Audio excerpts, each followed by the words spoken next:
Thank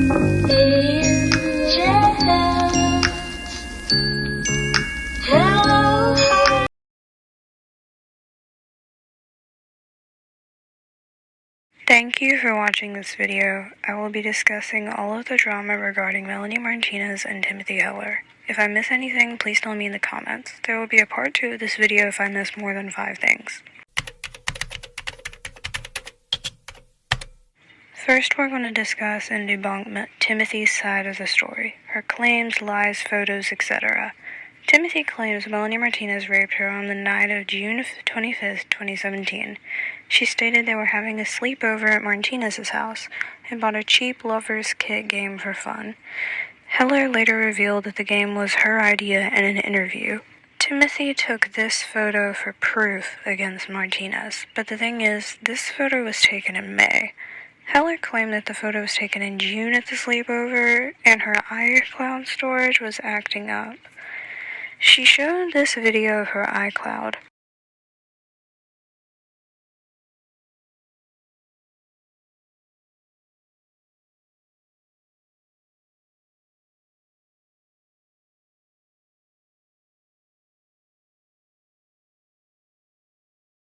Martinez wore this outfit on the day the sleepover took place and was in New York performing on the Crybaby tour, which was all the way on the other side of the country from LA, which is where Melanie lived at the time. Her house is also where the alleged assault took place. Also, take note of the hair and makeup.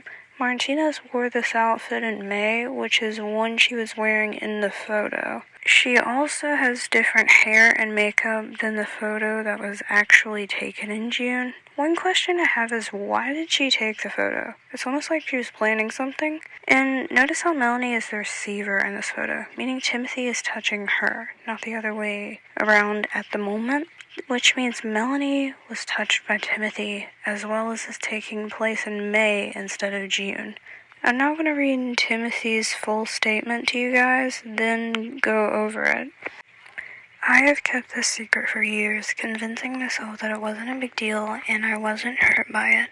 The thought of this accepting that my best friend raped me seems insane.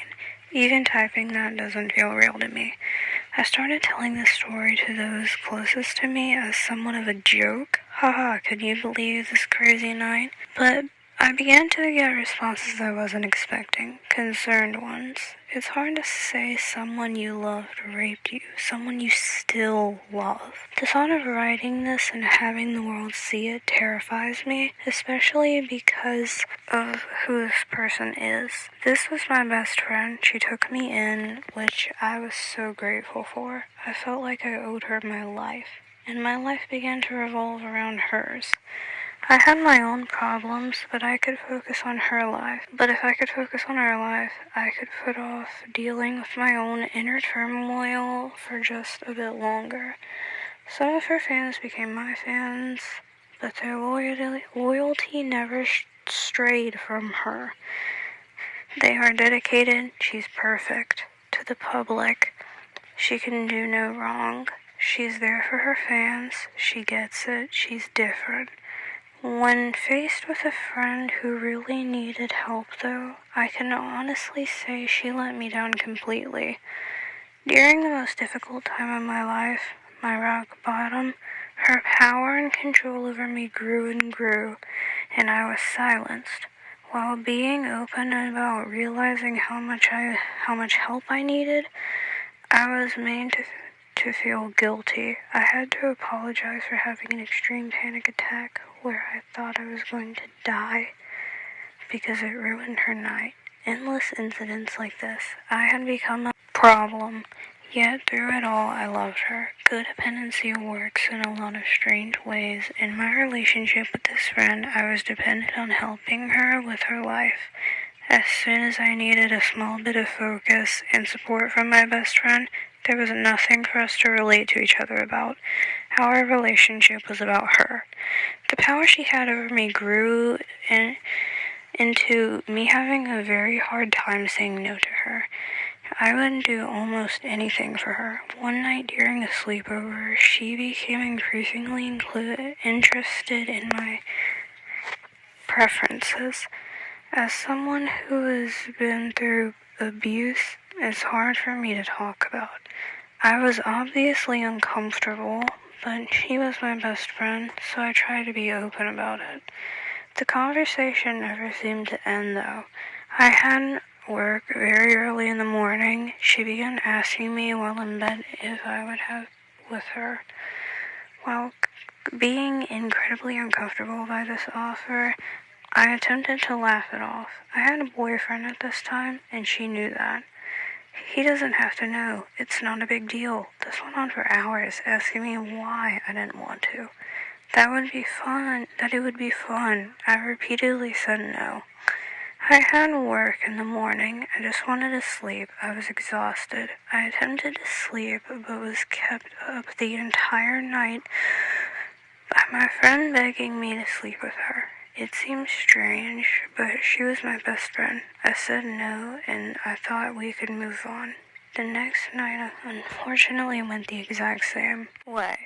Regardless of my response the first night, she was not giving up. If she had gotten the hint, she didn't care. I was exhausted. She convinced me to smoke weed, and since I had a hard time saying no to her, I complied, thinking maybe then I'd be able to just fall asleep and avoid this situation altogether. The same conversation began to happen, continuously trying to convince me that it would be okay and it would be fun and feel good. I would say my boyfriend would be upset. I really need sleep. I have work in the morning. I said every form of no I could think of. As I lay praying to fall asleep, she began touching my arm. I allowed this to happen. Maybe she'd give up. This went on for maybe an hour. I got increasingly uncomfortable. I started giggling, saying that it tickled. I in no way wanted to make this a situation. Can I just do this? Can I just touch your arm? Can I just touch your boobs? She began bartering with me.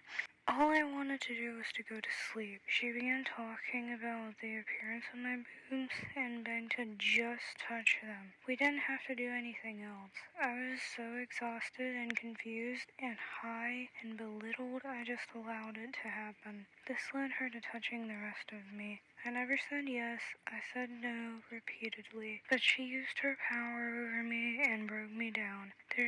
Just so there's no confusion, I was molested by my best friend. I lay still, in shock, completely not reciprocating. I hate speaking so bluntly on this because it makes me extremely uncomfortable, but she performed oral on me, and then I was penetrated with a toy without being asked. That's what happened. The bottom line that I needed to always remind myself is that I said no for 2 nights straight. It doesn't matter that I didn't resist during the action. I had been broken down. She knew I didn't want to. I made that clear. I didn't scream at her. I didn't force her off of me. 1, because I loved her. 2, because I just wanted it all to be over. We never talked about this night ever again. While it completely messed with my head, there was no way I could have been raped by my best friend, right? Our friendship ended because she decided she didn't have time for me anymore, to worry about me anymore. She cared too much about me.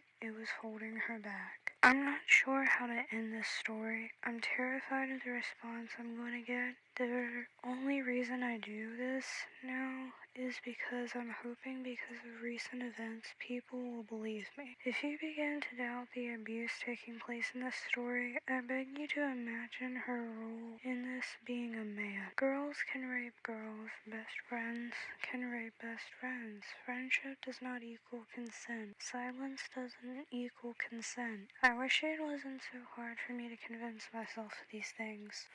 Heller stated that Martinez took her in and cared for her at her lowest point, which doesn't give Melanie the right to rape her, obviously. She also claims that she would have panic attacks and would have to apologize for having those to Melanie, which if she was, Melanie would have helped her just as she did by taking her in, right? Timothy makes it clear Melanie and her were very close and good friends, and Timothy basically trusted her with her life. She also stated that their friendship was about her, which makes no sense at all. I'm guessing she means Melanie was a narcissist and made things about her instead of them both. She did say there was nothing for us to relate to each other about, then why were you friends? Why would you be friends with someone you can't even relate to? Timothy said she had a hard time saying no to Melanie, which is kinda her problem. But again, Timothy has a borderline personality disorder, and people with BPD tend to lie about things for attention, which makes it harder to believe Timothy. She also says, as someone who's previously been through sexual abuse, sex is hard for me to talk about. Yes, after the alleged assault, she became a porn star to cope with the trauma. Nothing she says makes sense. Another question I have is, why did you have a sleepover the night before you had work anyway? If you knew you and Melanie were going to stay up and play the game, or maybe just talk and hang out, don't you think you should have stayed at your boyfriend's house or somewhere else, maybe even closer to your workplace? For the rest of her statement, she just talked about what Melanie allegedly did to her. How she never consented the day following up to that, how Melanie ended their friendship because she didn't have time for her anymore, which I highly doubt was the actual reason. Now, let's talk about Melanie's response and her side of the story. Melanie Martinez said she never said no to what we chose to do together, which was misinterpreted by many. I'm going to read Melanie's response out loud to you guys. I am horrified and saddened by the statements and story told tonight by Timothy Howler. What she and I shared was a close friendship for a period of time. We came into each other's lives as we were both starting our careers as artists, and we tried to help each other. We both had pain in dealing with our individual demons and the new paths we were forging, but I truly felt we were trying to lift each other up. She never said no to what we chose to do together, and although we parted ways, I am sending her love and light always. I understand how hard it could be to see my side of the story, considering no one with a heart would want to invalidate someone speaking up about this topic. I want to thank my fans who took the time to research the timeline, analyze past Instagram posts, and question the story being told, which reveal her false statements. I trusted so many people in my life who took advantage of that trust for their own personal gain. Please know that my intentions with everything that I do in my life are always pure, and I would never be intimate with someone without their absolute consent. In her first response, Melanie makes it clear she's sending love to Timothy and that they did share consensual sex. Martinez also said they were coping with trauma with each other and were happy around each other. They basically were the bestest of friends. She makes it clear that she would never do such a thing. She loves Timothy, though they parted ways, and is shocked deeply by the accusations. In her second response, which was aimed at her fans and haters, she thanks the fans who did research on how this was actually impossible due to her location at the time and her outfit on that day. She also says she understands no one would want to hear her speak up or defend herself. Melanie also says they did share something and it was fully consensual. It's pretty obvious who's telling the truth and whose side I'm on. Melanie is innocent. Globe Lamp, an artist who used to be friends with Timothy, shared her opinion in these two videos. Timothy Heller's fake allyship towards me, her inconsistencies, and her petty drama that she said about Melanie's family for no reason were all red flags for me. During the peak of my public trial of my abuser, she bailed on me as an ally, pretending she needed self-care for herself, but had no problem trolling me on the internet and following bands that were on my abuser's label and his friends and stuff. So why should I believe her? I'm not just a normal person on the internet who has no connection to her. I met her because she messaged me and said she believed me. and she had my back and she supported me. At the end of the day, though, the bottom line is just you need to believe in Melanie more instead of sending the frantic energy. Send her support and love. She's already dealt with this before. I think this is what she's talking about in her song Leeches. It's another thing is her lyrics on her songs will make me believe her more too. The more I'd listen to them, it made me think this is the lyrics of somebody who's dealing with something they don't know how to express publicly, but like kind of being accused, like in Leeches or even in Field Trip and parts of it. Full stop. Timothy totally used me, activated me because she knew I was an intense warrior for victims, and then abandoned me when she realized she couldn't social climb because the band that I was in was on a multi-million-dollar label.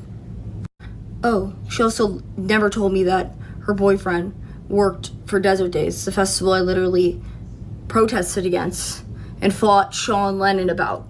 Not only that, she laughed to me about many times Melanie tried to resolve things and communicate. She's immature, and I knew her. Did you? I gave her the benefit of the doubt, and I've never once said I don't believe a victim. It should be telling that I'm saying this about this person. I remember Timothy telling me that before she posted her story about Melanie, that Melanie tried to contact her a bunch to talk about it, and Timothy wouldn't answer the phone and was just like, no, I'm going to post it, and thought it was funny. Globelamp also shared these text messages with Timothy and posted them on her Instagram story to shame Timothy.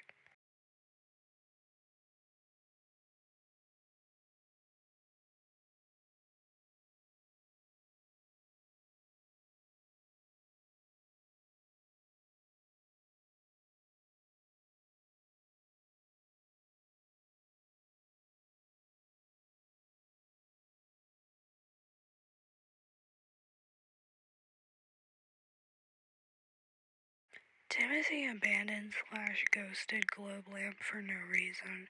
This is just the tip of the icebergs of bad things Timothy has done.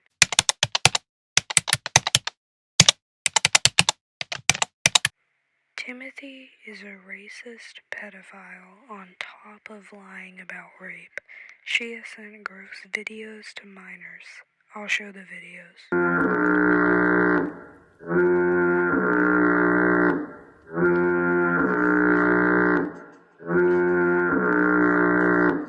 Ew.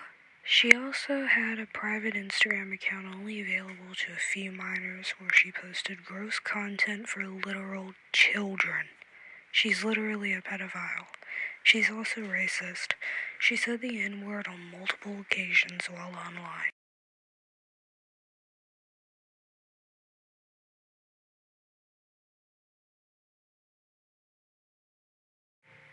She's also flipped the bird at a Neanderthal head while in a public museum, but I couldn't find the photo. I also believe she tagged a black person in the caption, but I'm not 100% sure if that's correct. If you've seen the photo, you know what I'm talking about. If you haven't, just don't deem this false. It was real. But seriously, people need to stop supporting Timothy. She's bigger of a creep than Melanie, and is also racist and lying about being raped. Hello? Another thing Timothy did that wasn't as bad was referring to her abuser as he, him, instead of she, they, which are Melanie's pronouns. Here's the photo. In short words, Timothy is obviously lying and just wants attention. She's also a racist pedophile. Please don't support Timothy.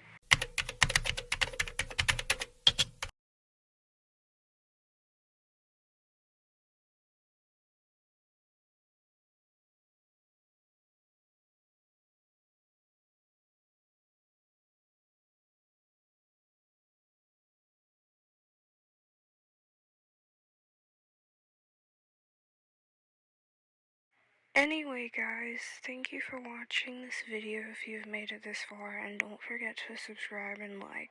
Share this to a friend. It took me a day to write the script and a long time to edit this video. Comment anything regarding the story that I missed or forgot. There will be a part 2 if I missed 5 things. Love you. Bye, Cupids. I think